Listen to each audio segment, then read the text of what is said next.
Hello, I am Marin, a Romanian Grandmaster, and I would like to highlight a few typical aspects of Mikhail Tal's strategic play. I know, Tal and strategy, these two notions don't seem to go together well. We all tend to associate Tal's name with Tal's image as a player with all kind of other terms, brilliant, genius, sharp, tactical, enterprising, breaking the rules. But talent strategy, we almost never put together. And yet I think this is not so true to the reality. I believe that Tal had certain strategic understanding. It was maybe more of a matter of style, of inspiration that took him away from the strategic passes. But I believe that we can find a clear thread of Tal's strategic thinking all through his career, starting from his match with Botvinnik up to his latest days as a player. I remember I had read in one of his books that when he started winning one tournament after the other, the Soviet Championship, he did it twice actually when he was young. Then the Interzonal tournament, the Candidates tournament, and finally the match with Botvinnik. Many fellow grandmasters felt like a personal offense that such a player who played some sort of never seen before chess, which was not the chess that you were supposed to play. I mean, nothing correct. Everything seemed to be irrefutable. They took it as a personal offense that such a player could reach the highest peak, could beat them, could take better places than them in tournaments, and could even fulfill the dream of everybody, becoming a world champion. The first game we are going to see, it will be only a fragment, actually justifies such a point of view. I mean, what Tal will be doing in the first part of this game has nothing really to do with what we supposed to be high-class chess. But okay, let's move on.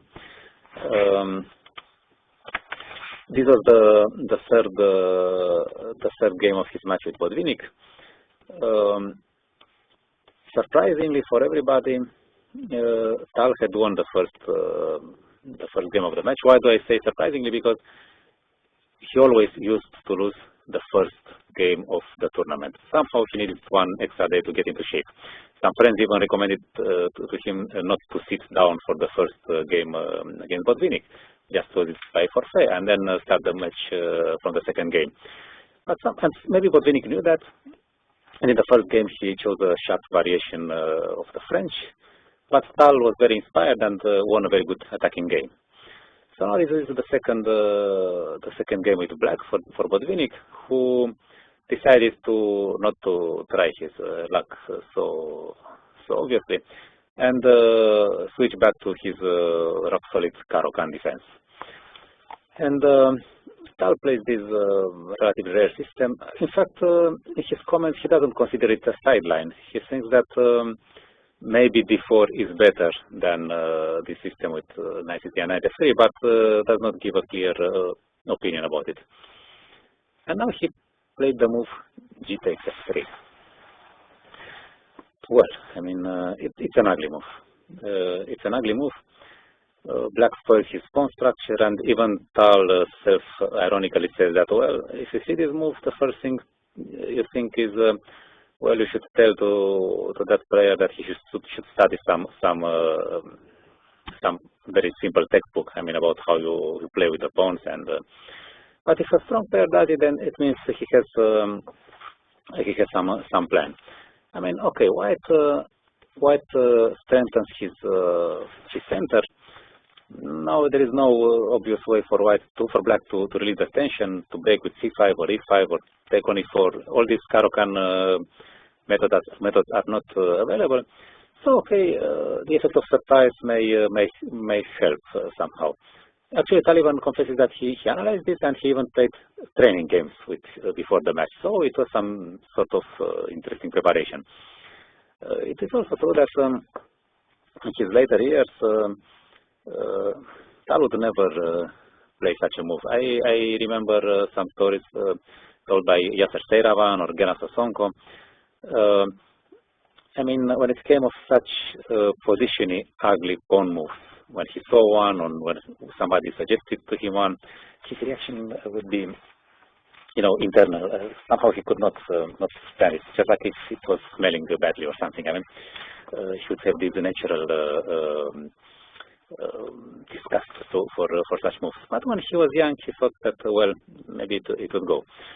And okay, in his analysis, he had planned to go bishop e3 and then queen d2 and long castle.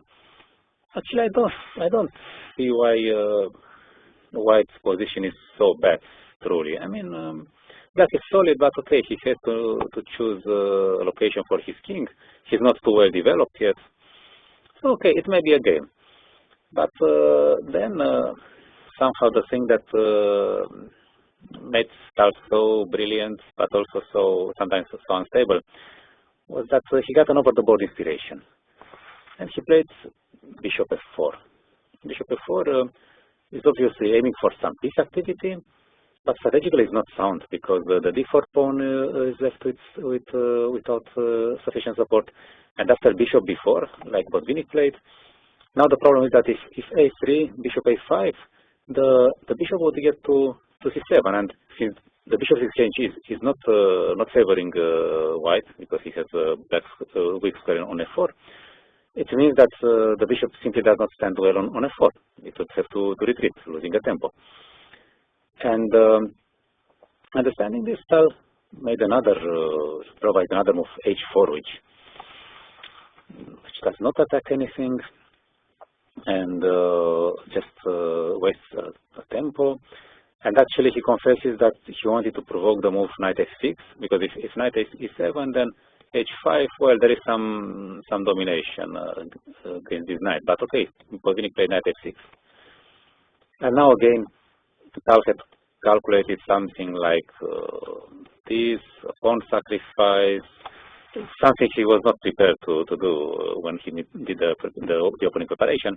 But then he came to the conclusion that actually after queen f5, for instance, black is at least okay. So in this position, she played e5.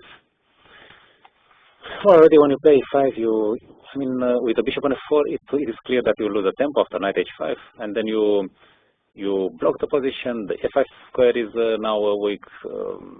Actually, we can see only the bad part of White's so-called strategy. Still, it's interesting that Tal did not lose this game. Botvinnik got a clear advantage, but then she was focusing very much on the king side, where he had some targets, and this is some sort of tricky strategy to weaken one of the wings in order to distract the opponent's attention and forces to that area, and then to strike on the other side. And this is how Tal somehow managed to get to draw by perpetual, and so to maintain his lead in the match. But of course, this was not an encouraging experience, and we'll see in the next game how he somehow adapted his strategy for the latest part of the match.